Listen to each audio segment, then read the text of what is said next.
Good day, former colonists. Pip pip cheerio, spamming eggs, Dave Clock 5, meeting 2 veg. As you can tell by my spot-on British accent, we are going to be discussing the proper way to take a loss in the Revolutionary War on the chin with the stiff upper lip. Oh, no, wait, no, British TV shows. Huh. I think British TV shows would be better. I'm Zach. Rob's here. Hi, Mrs. Peel, we are needed. And we've talked a little about American TV, American movies, whatnot, but today we figured we'd hop across the pond and talk more British stuff because there are a lot of British shows. Many are very, very good, a lot of good comedies. Only problem is some aren't. I have a view on British shows. This is my own view. Take it if you like it or not. I either really like them or I can't stand them. Whereas some American shows, they're entertaining. I know they're not good, but British shows, I either get really into them or they are gone. Right, and that's the problem I have. It's hit and miss. It's either I'll watch it or I can't stand it. For me, it was always the British comedies. And mind you, we're sticking to not just BBC, all British TV, because that would kind of narrow it down and shows switch networks. And there are 2 shows we want to make special mention. The Prisoner, Doctor Who. They will be covered later because there's a lot of stuff we can cover in those, especially Doctor Who. Doctor Who's been around for how long? Still going? The 1960s? Actually, it debuted in America. Well, it debuted on Britain, but when America JFK was shot, that's well known. With Doctor Who debuted on that day. On that day. Oh wow! See, that I didn't know. Yes. For me, it's comedies. The first one I can actually remember seeing, I would come home from school and watch PBS, and we would get Are You Being Served? No, I wasn't being served. No, but that one, if for those who have never seen Are You Being Served, it's comedy set in a British department store. Grace Brothers department store. They have all the different people from all the different departments.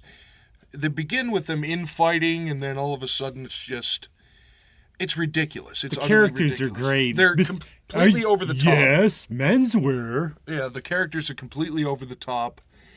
What the hell was the guy in menswear?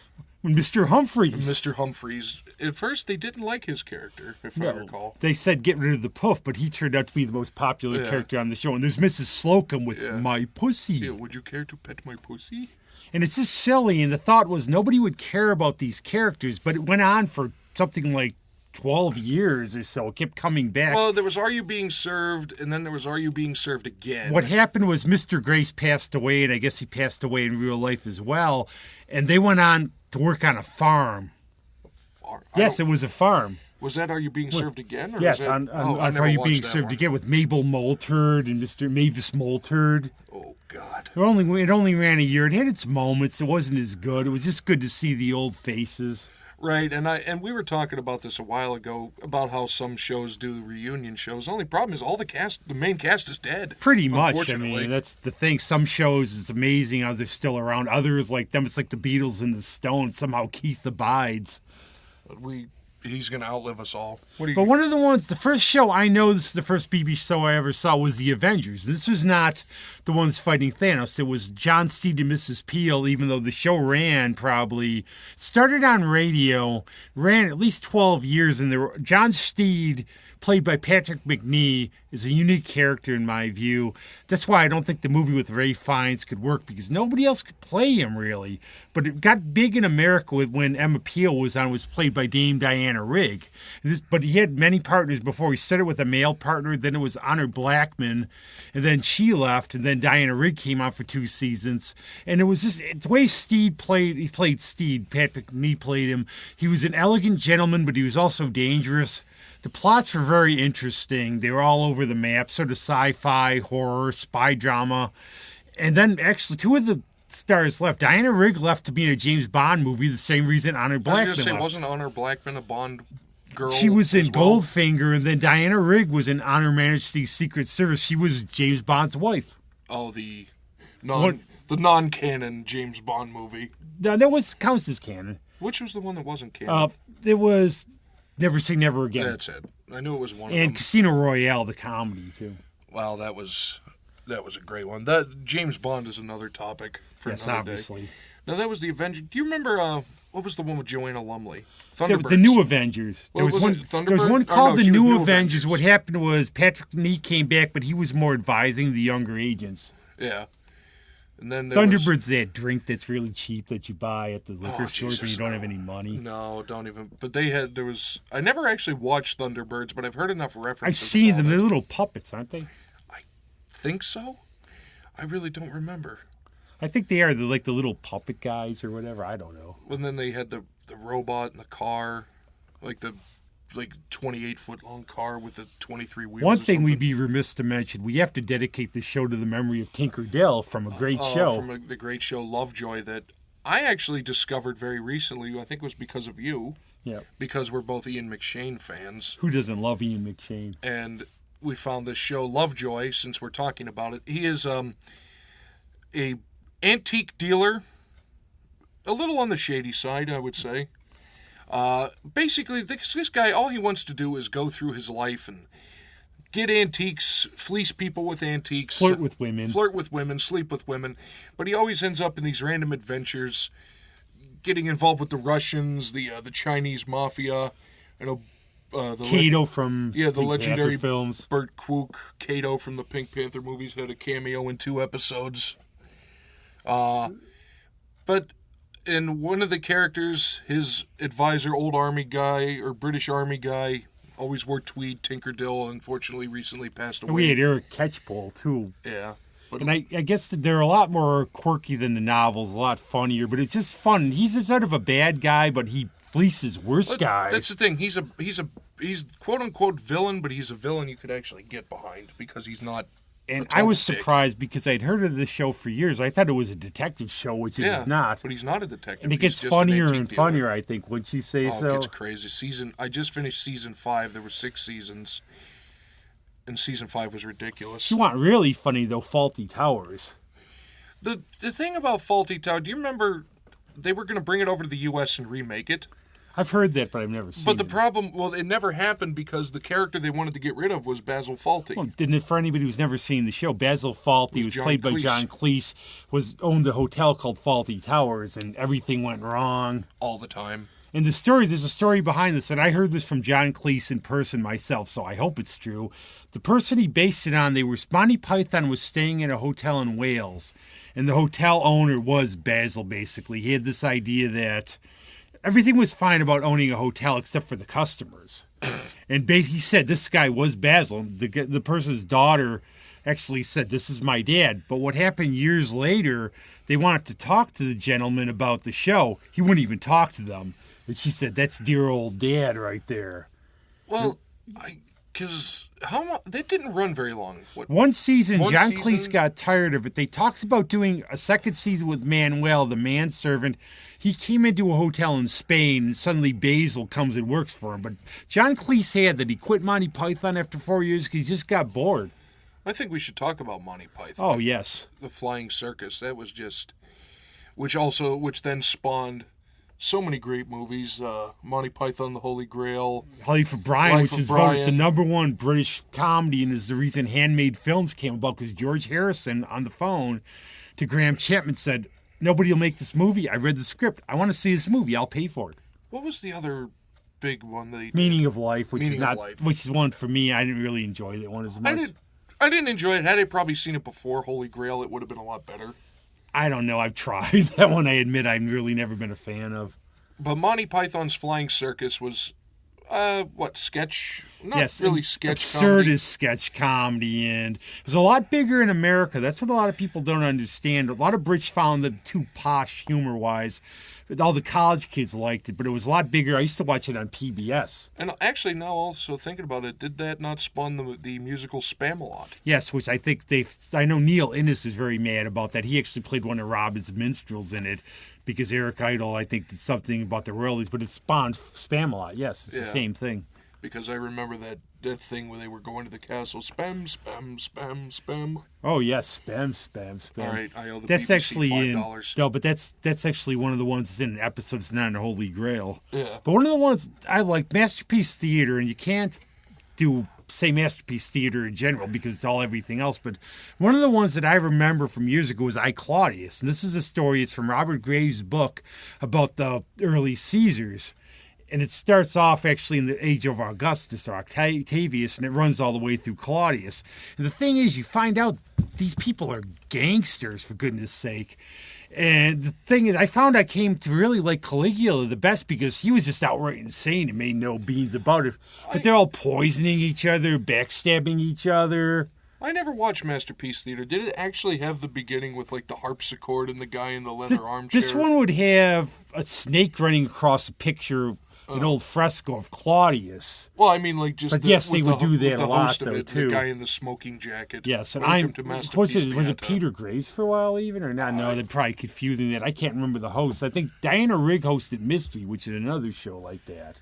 No, I never caught it. It was something I was aware of, but I never actually saw. You were more the comedy person, like Blackadder, yes, Blackadder, right? Which was hilarious. I think probably some of Rowan Atkinson's. Who was your favorite? Blackadder follows the title character through 3 incarnations. Is it the first, second, and third? Because I think there was. I think Blackadder the third might be. He's sort of the sneaky guy down in Queen Elizabeth's court and everything. Yeah, and it's Rowan Atkinson who is.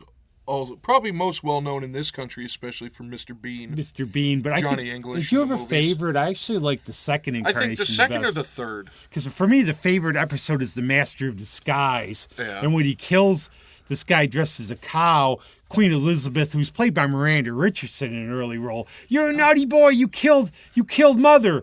And he said, "It wasn't Mother." And how do you know? Because she wore a cow outfit.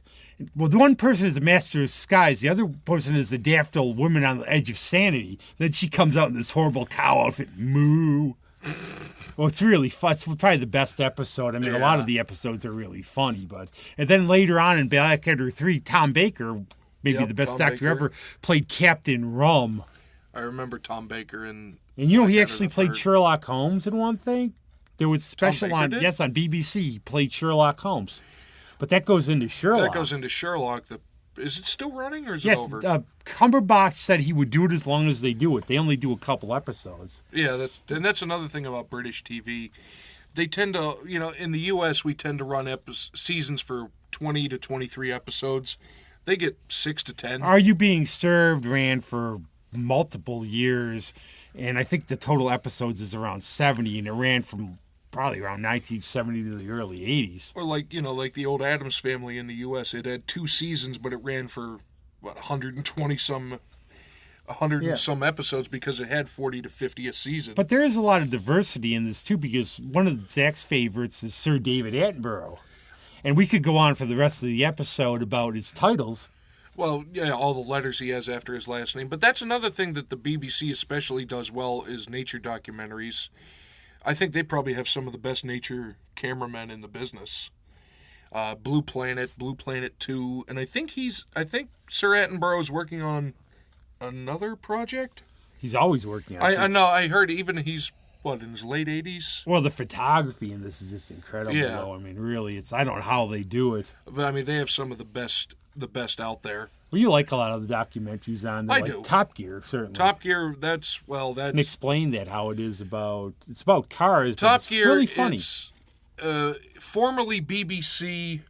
I don't watch it anymore since the original hosts were removed. And then they since switched to Amazon and do a show called The Grand Tour. But Top Gear, it's originally started off kind of as a car show where they would talk about cars, give advice on buying them, what's coming out, things like that. But then they just started to get silly, and they would do different challenges, like, what's the best car you could get that you could legally drive for 100, and since it's the UK, 100 pounds. And then they had to drive it from somewhere in southern England up to northern England and back to see if it actually worked. And then basically just try to destroy the car and see who got the best deal. Other ones, like...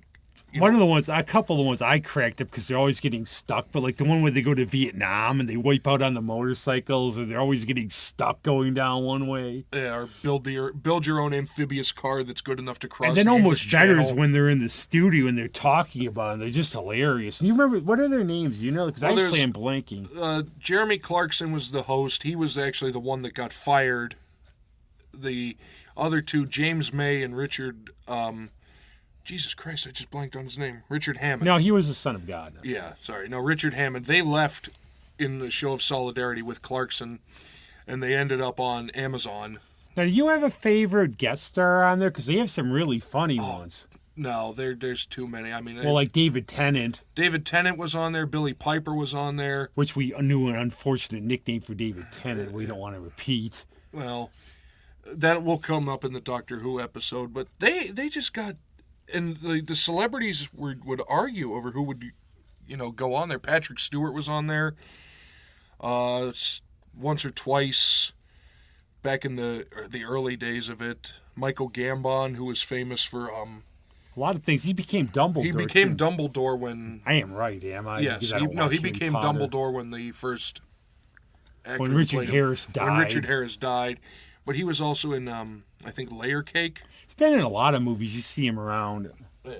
I think, did he play the guy in Braveheart, too, I think? The one guy who sort of betrayed him or was like the one king or something. I don't think. That doesn't matter. That doesn't matter. Guys, sometimes doing this, I feel like I'm in the village and I can't get out. Which would bring us to a show we're going to probably do a fuller episode if we ever can grasp its understanding. The Prisoner. Would you like to explain what that's about a little bit? If I could. It's basically, it's a sequel to Danger Man. Danger Man with... What the hell's his name? Patrick McGee. Patrick McGee. No, Patrick McGowan. I'm thinking of the guy from Clockwork Orange. And he's a retired... He was a spy in Danger Man. He wanted to get out of the business. They couldn't let him leave because of the information he knew. So they gassed him. And you will see this in the beginning of the show, which is the longest intro I've ever seen into a show, where he's going to his apartment and they gas him and haul him away. They gas him through the mail slot, haul him away to this place called the Village, where he is the prisoner. And it is goofy as hell. I've been told you can watch it in any order. Yeah, there's no rhyme or reason to it. But what is it? He's always trying to fight... Who was the bad guy? Number 2? Number 1? You are number 6. Yeah, you are number 6. I'm not a number. I'm a free man. But there was a different number 2 or number 1 every time, and there was one repeat.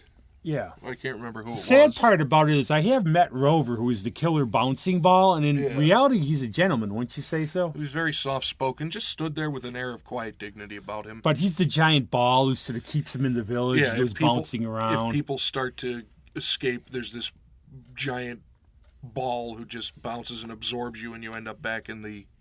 But it's actually, you get into it when you start watching it. I got hooked on it. I couldn't figure out why I got watching going, what the hell is going on? I remember one with a bunch of clowns in it. That was creepy. And I still don't... But one thing I will warn you, and I love Sir Ian McKellen, but do not watch the remake. No. And that's another thing. Speaking of British shows that had remakes, Life on Mars, that I found and then told you about. The British show, very good. The American version, just don't even try. The British show, it's set in the year 2004, which was the time they actually made it. There's a police officer who gets struck by a car and he ends up back in the year, 1973? Yes. So he's going through 1973 thinking he's dead. Turns out, spoiler alert, he's in a coma, and he's trying to figure out a crime. He has to solve a crime in the past to prevent somebody in the present from killing him. It's very good. Philip Glenister plays the Philip Glenister role. If you know about Philip Glenister, he plays the same type of characters. How would you describe him? The bitter, jaded, hard-nosed dick cop boss. There's one episode in particular where they go undercover at a pub and he tries to get information from these soccer guys, the hooligans, so to speak. And he's drinking with them, and they're asking him, what did he say about drinking with them? He's like, I can drink them all under the table. You ruined everything, because he pulled them out because he thought he was getting drunk. And it's not a sci-fi series. No, it's the just reason Life on Mars. It's the Bowie song. The soundtrack is very good. Yeah, it's just a cop drama. It's really good. Has a good ending too. You got the twist.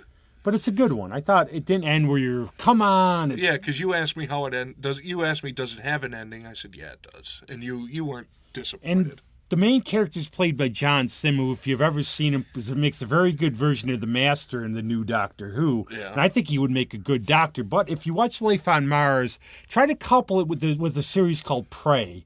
This series has John Sim and Philip Glenister, though they're not in it at the same time. If you've ever seen the American series True Detective, this is not based on it, but it's the same thing where it's episodic. The first season, second season, they're different, but it's the same show. And in the first season, John Sim is a police officer who is framed. He spends the whole season trying to clear his name. And he's just very good. He's John Sim-like, where he's sort of arrogant, sort of on the edge. Yeah. He's almost always getting caught. It's almost like The Fugitive. In the second season, there's Philip Glenister, and Philip Glenister is Philip Glenister, pretty much. His daughter's being stalked by a creeper, and he takes matters into his own hands. Yeah, because the American one, I think, first season was Woody Harrelson. Yes, Woody Harrelson and Matthew McConaughey. Yeah, I haven't watched it. The first one's good, but that's for another thing. I've heard it's pretty good. I haven't watched it yet. But you also like Wolf Hall, though, too. I don't know why I thought of Wolf Hall. I thought of Philip Glenister, because there's actually some series, which we can't talk about because I've not seen it, where he probably plays Philip Glenister in the Middle Ages, but you did like Wolf Hall. Wolf Hall was Sir Mark Rylance, he of Dunkirk fame, and how many other things. a lot of other things, but it's basically an old political drama from the Days of Henry VIII. Days of Henry VIII, and I believe... With not that Cromwell, a different Cromwell who's a lawyer. Yeah, it was not Oliver Cromwell. Thomas Cromwell, who was a distant relative of Oliver Cromwell, the scourge of... Whatever. New England. I think he was, he was so bad they dug him up 2 years after he was dead, beheaded his corpse, or hung his corpse, beheaded him, and buried his corpse again. But I like those historical drama series. Wolf Hall was very good. It was 6 episodes? 6, I think. 6-episode miniseries. If you don't like history, you're not going to like it, so don't even bother. But one of the ones I want to pull out like that, it's not history, but it's one of those series you probably have not heard of. It's a little more obscure, but it does star Peter Davison, who's been, besides Doctor Who, All Creatures Great and Small. It's called The Last Detective, and he's the last detective. And the irony of the show is, why is it called The Last Detective? Because they consider him so inept and bumbling, when nobody else wants the case, it goes to him. So kind of like Who's Harry Crumb? Or Clouseau or something. But in the end, he finds a way to solve it all the time. Well, that's it. And he's really funny because he underplays the role and he just bumbles along. But all of a sudden, he's got that knowledge to him at the end where, he's smarter than he leads on to. And it's very entertaining. Yeah. It's a period piece, so it's like in the 1920s. Okay, I've heard of it. Davison's been in a lot. I think I first saw him as Tristan Farnon in All Creatures Great and Small, which was based on the James Herriot books, where he's a vet in England in the 1930s and 1940s. And Tristan's sort of the never-do-well brother of Siegfried Farnon, who James Herriot works for. He's always drunk and passed up. But the series is neat. Yeah, my mom loved the series, the episode about Blossom the cow, where he's going to take it to the slaughterhouse. It gets away, comes back home, and says, "Well, I will keep it now." But have you ever seen it? It's actually... I've seen bits and pieces, never actually sat down and watched it. And there's a difference where he comes back from the war, he's sort of shaken, and it gets a little more serious. Yeah. But that's the thing, especially when I was growing up, I always really tended to go more for the comedy part. Well, there's one that I really like and recommend, and it's difficult. I don't think any of these shows translate well into American TV when they try to do them. They really can't. But this one especially, it's called One Foot in the Grave, and it's about this guy who's basically... They admit he's a loser. And when it starts off with, he gets laid off from his civil servant job. And he's home, and nothing ever goes right for them. And that's what the series is about almost. And what happens in it, it's very funny, but it gets very, very dark, too. And it manages to do that balance the line about aging, seeing your life go by, and you've never really achieved what you wanted to achieve. But there's still comedy in it. But it's just, that fine line is so hard to do right, but I love the show. So I've heard you mention it. I haven't actually seen it, and I always get it confused with, what's that Danny Boyle movie, Shallow Grave. It's not anything like that. But just whenever you say One Foot in the Grave, that's where my mind goes instantly, and that's incorrect. Well, some of them are tougher to, like, I wouldn't say it's as difficult as The Prisoner, but Red Dwarf is a favorite, isn't it? Oh, Lord. Red Dwarf, one of the greatest sci-fi shows of all time. Not just British ones, but... Basically, it's about... I can't even... I won't even do it justice. Red Dwarf, where everybody dies but one person, and then he's joined by an obnoxious hologram and a person who's mutated from a cat. Yeah. and a computer. And it changes over the years. There's 10 years of it. If you watch it in the middle, you are going to say, what the heck is going on? Yeah, that's one you actually do kind of have to watch from the beginning. Because what happens is they go off and Doodlebug, Starbug it's actually called, their little shuttle for a couple. There's seasons where the crew comes back. They get cloned somehow. Yeah. But then at the end, it shifts back to the beginning. And the early episodes I kind of like the best with just them. Yeah. And there's like Lister... And there's Rimmer, old Rimsey there. And there's one episode, he's the hologram, where one of his selves, who's heroic, comes to a time vortex. And he realizes this is the most pathetic incarnation of Rimmer there is out of all the galaxies. Oh, God.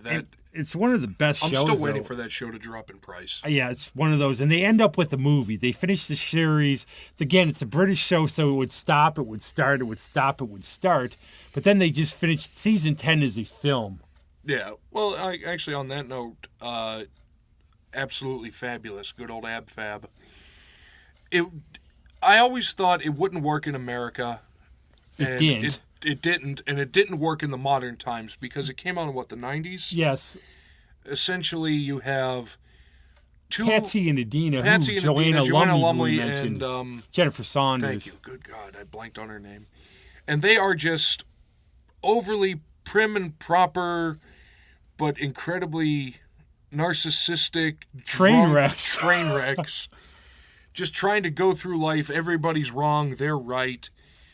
And they did a movie last year, so you're looking 20-some-odd years after the fact. And I have to say it was terrible. It did not translate. They became politically correct. That was the whole thing about the show was they were not. They were obnoxious. They were over the top. They were silly. Yeah. And this was tame. It just wasn't fun anymore. Yeah, and it was sad because I really liked that show, and to get it back after all those years and then seeing what it became. And you have to mention the incredible Jane Horrocks' Bubble. Oh, yeah. She was... Her voice just kind of grated right through my skull. And I watched it, and I saw Life is Sweet, the movie, and I'm looking, is that Bubble? Yeah. It's like saying, is that Poodles? Yeah. Is that Poodle? Was. And I watch every year, I still watch the New Year's Eve episode. Yeah.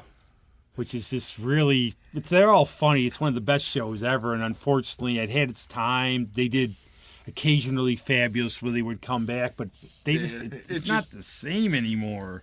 Well, I mean, we've talked comedy, they do cop drama.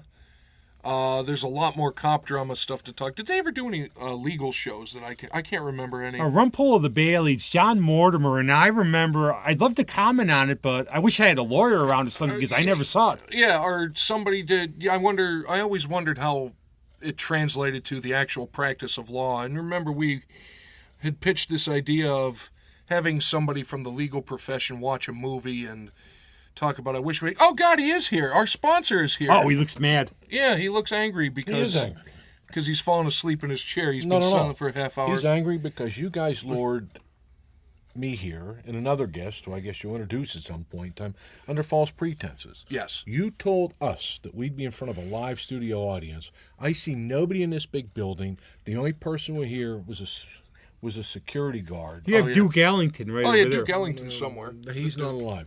The only person, a security guard let us in, looked like Jim Ignatowski from Taxi. But the Rev. We're here, be that as it may. But yes, our sponsor, he of the Upsitnik and Associates law offices that I so expertly do the plugs for. It's their anniversary this year, isn't it? It's a big anniversary coming up, but we'll get to that. I actually pitched it to you not that long ago, or maybe it was a while ago, I can't even remember.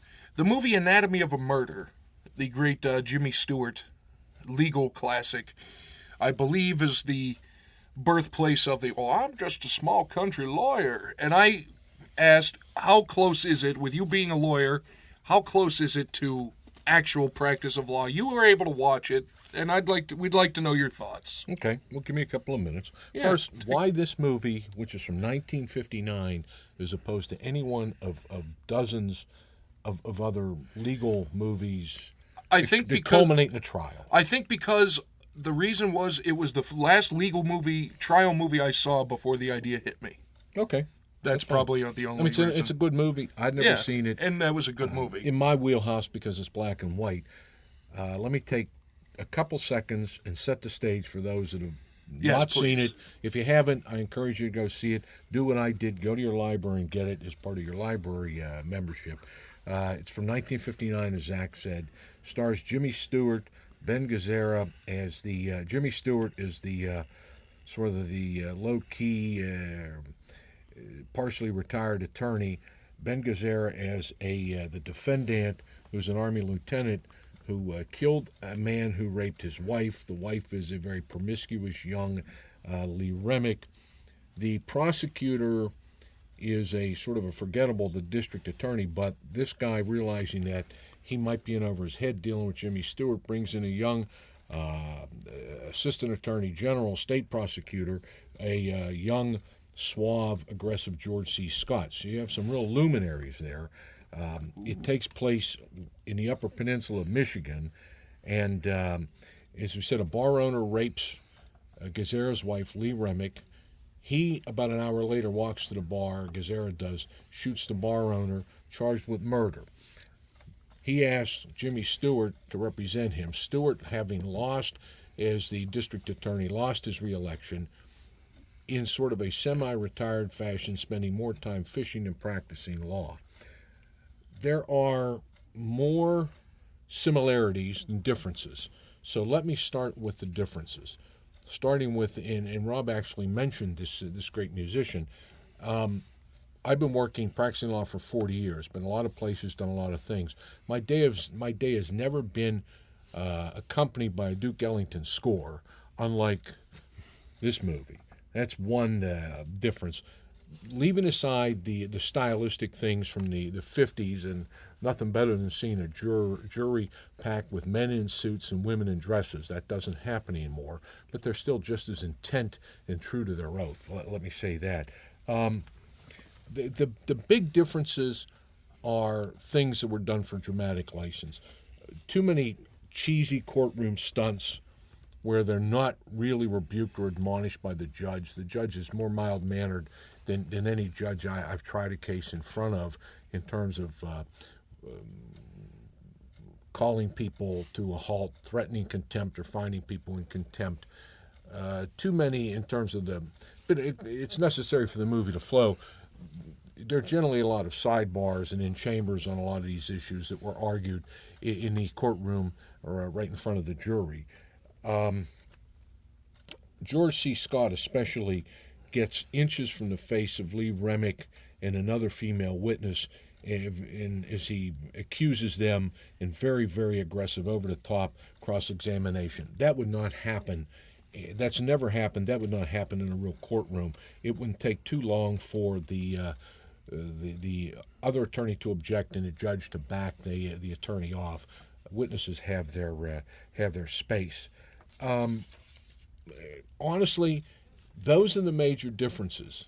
The case is pretty true to litigation and to the practice of law. This case is won by Jimmy Stewart on behalf of the defendant, who pleads temporary insanity because of a lot of legwork.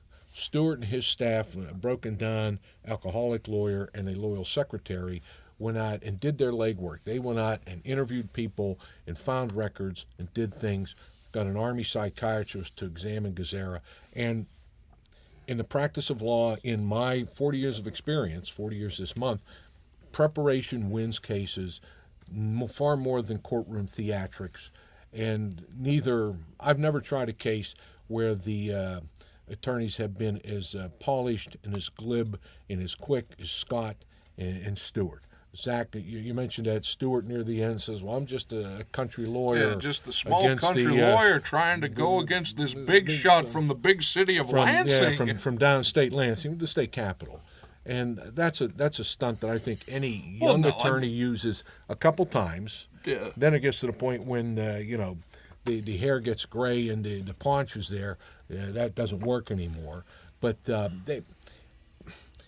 the real practice of law, things are a little more halting. It takes time for exhibits. It's not right. Doesn't flow like that. I mean, you're not going to try a case in 2.5 hours. One thing, I'm talking from a position of ignorance, which I do on here all the time anyways, but for me... I've noticed that. I'm an avid listener. I've always thought, and I'm not in this field, I've been on jury duty a few times, but for me, what I thought was authentic, out of all the pictures I've seen, was Fred Gwynn and My Cousin Vinny as a judge. Yeah.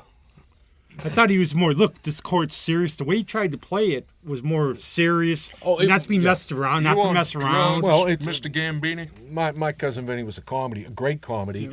That, I'm glad you mentioned that. There are continuing legal education courses, we in Pennsylvania need credits, where they play that movie and use excerpts is part of a class where, what's the phrase?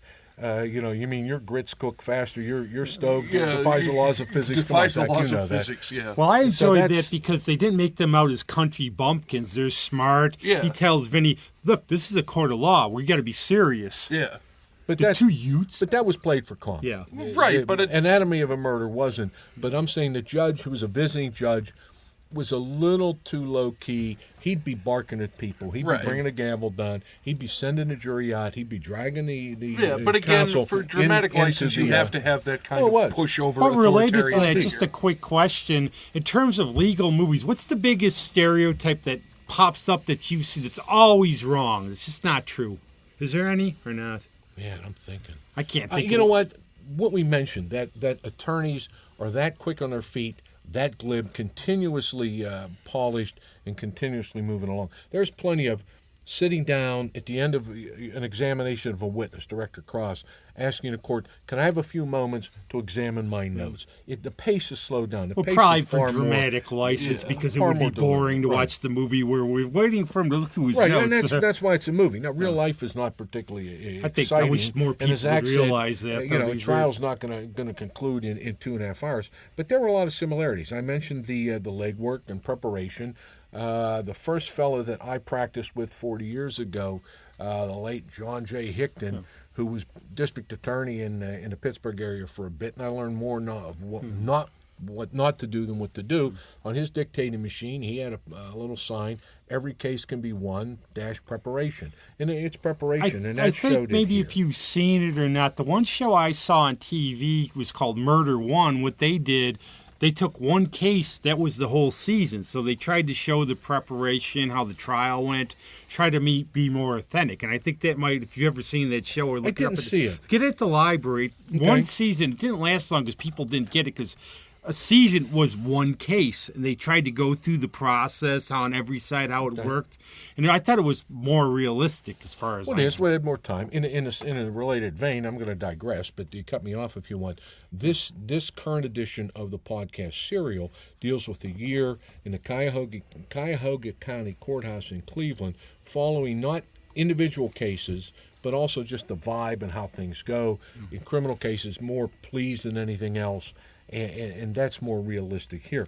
But getting to the similarities, getting to the realism, these attorneys treated that trial as a battle. It is. It is a battle. It is a war, regardless of how modest and how serious. And an attorney has an ethical obligation to, quote, zealously represent their client, end quote. And both attorneys in this case, Scott on behalf of the Commonwealth, the people prosecuting, and Stewart on behalf of his defendant, fulfilled that to a T. And we have that obligation.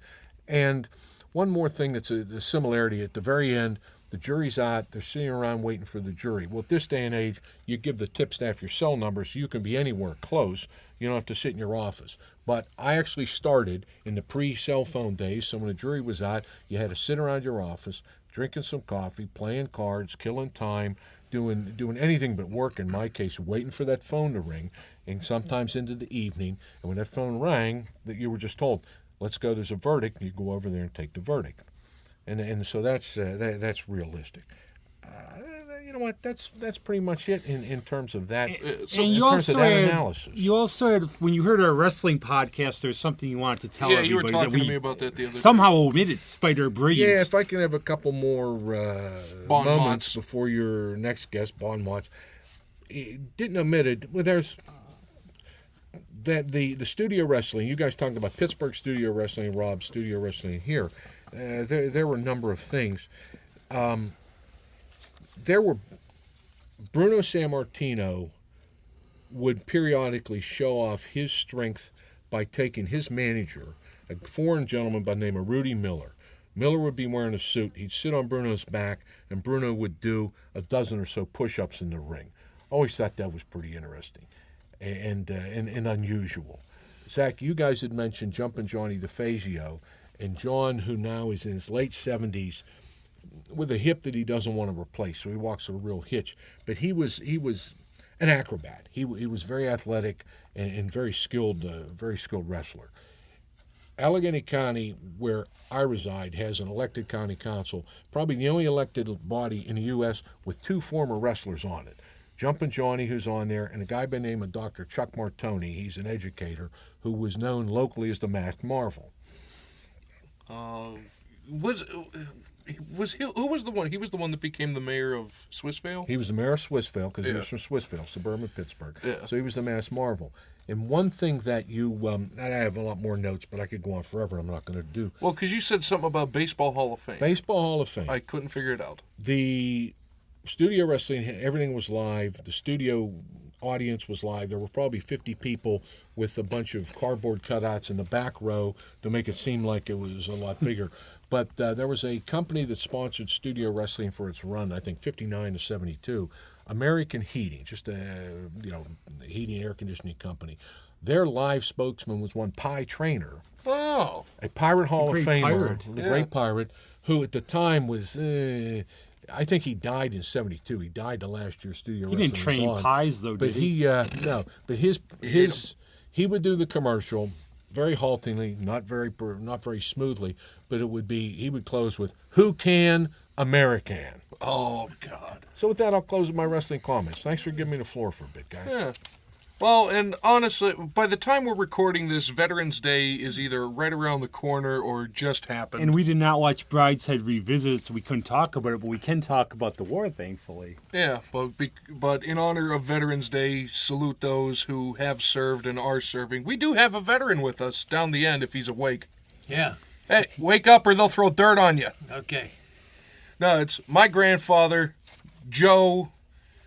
He is a World War II Navy veteran, 94 years young, and was part of the task force that helped capture the German submarine U-505 a few days before D-Day in the, mid-Atlantic, or closer to the European part of Atlantic? Yeah, right near the mouth of the Mediterranean off the coast of Africa there. Off the coast of Africa. Yeah, and that was June 4th, 1944. Right, and you told me that had you guys not done that, where were you headed? You were headed to Normandy, right? Probably, yes. Okay, and you were on the USS Jenks, a destroyer escort, and part of the task force, one of the big ship in that one was the carrier, the Guadalcanal, right? CVE-65, yeah. Yeah. There were 5 DEs, 4 diesel and 1 steam, and I was on a steam. And the aircraft carrier had spotted this. Well, we made a pass with depth charges and hit it, and airplanes flying over could see that the submarine was surfacing. He had damaged from some of our hits.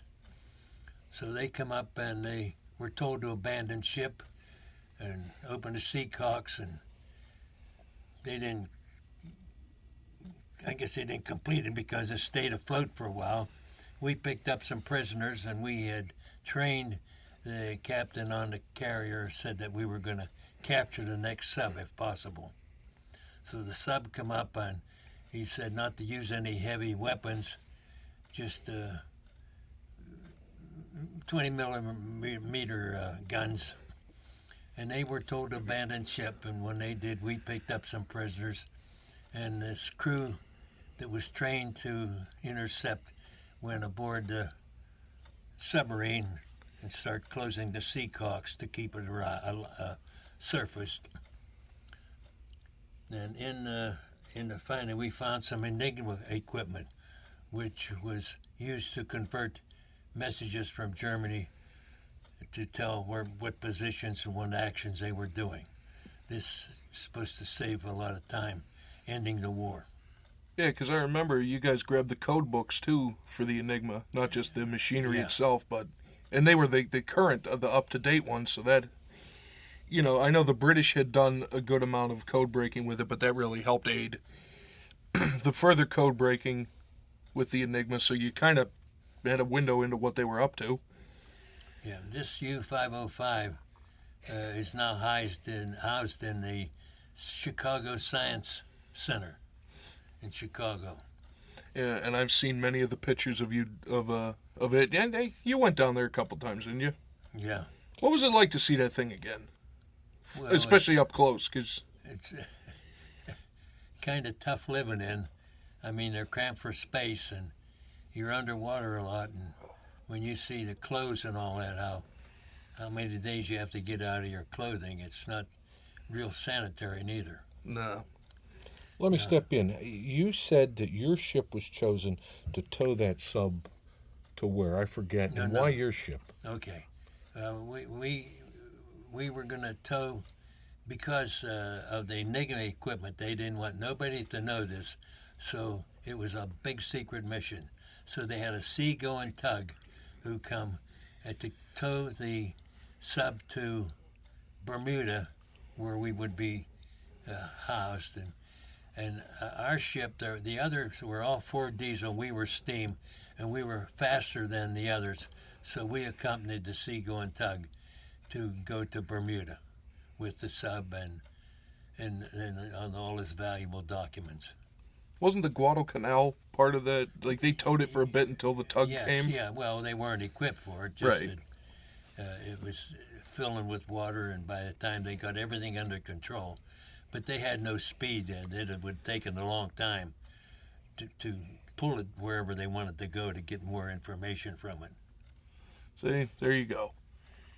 Real history. For Real- somebody who's there. Real history from a piece of real history. Now, another thing, Uh-oh. if you want more information, go to your TV and look at U-505 sometime. That'll give you the full story. Yeah, and if you're in the Chicago area, stop by the museum. Which one is it? The Science Center. Science and Industry. The I think. Science and Industry Museum Center in Chicago. U-505 is there, Tremendous exhibit. and our resident veteran, Joe Upsitnick's name, is Who parenthetically did his training real close to yeah, where did we're his sitting training now. at Sampson, what is now Sampson Air Force Base, but back then it was Navy Base right out on Seneca Lake. While my dad, who's from here, did his training in Alabama. I was going to say, you told me your dad ended up in Alabama for his training. So he's got his upstate New York roots. And so if you're in Chicago, go visit it. And honestly, whether or not this is before or after Veterans Day, do your country proud. Thank a veteran for what they've done, because without men like him, we wouldn't be sitting here being idiots today. So kind of close on a serious Don't note. blame him for that. Don't though. blame him for that. Let him. We have the freedom to be idiots. Right. And Indeed. now it's shameless plug time, but you know what? Since our sponsor's here, I'm going to put him to work. So, would you mind? No, not at all. Because you want to update your plug. A little bit. As I said earlier, I've been practicing this month 40 years. Been admitted to practice for 40 years. I want to thank Zach and Rob for running my plugs, for announcing them. I've received a lot of response on my website and Facebook from people all over, really all over the country. And as you guys grow, I'm going to grow, and I appreciate it. The ad read there, my plug is always from the U.S. Supreme Court to Alaska. That's not hyperbole. I've briefed a case and appeared before the Supreme Court and won that case. That case is one, if you want to look it up, it's, what the heck is it here? It's Boyle versus Cohill, and it's been cited, and I checked the other day, in other cases, you mentioned in later cases, 1,647 times. So I'm sort of proud of that accomplishment. I actually have a copy of the transcript saved on my computer. Oh, yeah? Yeah. Now, because you told me last night, but who wrote the opinion? The late, great Thurgood Marshall wrote the majority opinion. We have a play on him actually now coming to Jiva. Oh, yeah? It's called Thorogood, surprisingly. Yes, it's been up Interesting. all over. And that goes to show, I argued the case in the 80s. It's been a while. In terms of the Alaska reference, about 5 years ago, I represented somebody and was admitted, the phrase is pro hoc vice, which is for that purpose only, in the federal district court in Alaska. So when it's mentioned that from the U.S. Supreme Court to Alaska, I've been there, a lot of places in between, including way upstate New York, whatever county is adjacent to the St. Lawrence River and Thousand Islands up there. I had represented somebody in a civil matter that concluded, I think, last year. But again, thanks, guys. As you grow, I'm going to grow. And to me, you're entertaining as hell. You really And again, check out their Facebook, Upsitnik and Associates on Facebook, upsitnikslaw.com. It's OPSITNICK. For our resident sponsor and legal guru and our veteran of the biggest foreign war of the past 80 years, and myself, Rob. I have to say that Mad Dogs and Englishman go out in the midday sun. We're going out in the cold November rain. And another thank you to Melinda for the little willow figure for Halloween and the Buffy shirt. I can't say thanks enough for him. Go on. And on that one, we're going to get out of here, go back into the cold and rain because that's just where we are. Visit us. We've got all our stuff on our... We actually have a website coming soon. If you want to look at it, go ahead, but nothing's really up yet, although by the time this airs, it might be. carnivalofrandomness.com. It is ours. All the stuff's going to be on there, so that's going to make a lot of link posting a lot cleaner. But for Joe, for Al, for Rob, I'm Zach. Thank you so much. We'll catch you next time. And thank a veteran and donate to your VFWs.